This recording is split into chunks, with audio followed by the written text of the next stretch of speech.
Hello and welcome to History Talk. This show is directed by Mrs. Elizabeth Hanisdal, where we explore the fascinating stories and the beauty of the Kingdom of Benin. We're going to be talking about one of the most controversial and interesting events in West African history, which is the Benin Massacre of 1897. Now, I won't be handling this beautiful topic by myself. My name is Shalom Mesusa Osabona, and here with me is Daniel Apusama. Now, we're going to be looking at some of the background of what the Benin Kingdom was and what made it such a prominent and interesting figure in the West African history. Well, now, the Kingdom of Benin was a very powerful and sophisticated kingdom that arose in the 13th century, which is now known as the southern side of Nigeria. Now, it had a king, or Oba, who claimed descent from the mythical founder of this dynasty, Oramiya. Okay. Now, the Oba had absolute power over his subjects, and he had a complex bureaucracy of priests, officials, and chiefs who helped to administer his rule into the state and also receive tributes from his people. Now, one of the things that makes the Kingdom of Benin very famous is their art, especially their bronze making. It was a way to depict the Oba, his ancestors, and various deities.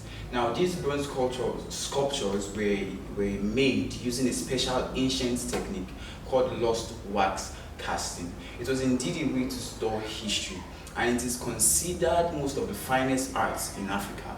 Okay, now what exactly made the British so interested in Benin?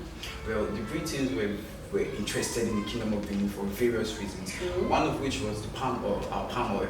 Now, it was something that could draw people of such caliber because in the industrial era, the palm oil was very needed. It was a valuable commodity. Okay. Now, in those times, the palm oil, I think till now, palm oil was used for the lubricating of machineries, to make soaps, and also for producing margarine.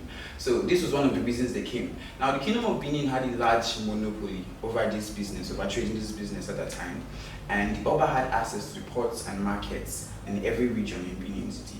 So the Britons wanted to invade this monopoly and break it to form a free trading in this area. Okay, now another thing that you really need to know is that through the British interest into Benin was that as at the time when, like before the invasion and all that, there was this competition amongst European countries, which was known as the Scramble for Africa, where each European country wanted to own a piece of Africa for itself. Now, the British already had the Niger Coast Protectorate, and Benin was at its border. They had intended to include the Benin Kingdom into their domain as one of their own. So, all these little things about us excited the British, and in a way just pushed their interest into our very culture. Well, join us next time for another episode of the invasion of Benin 1897. I remain Daniel Apusoman. And I am still your host, Shalom Esusa Sabuna. See you next time. See you next time.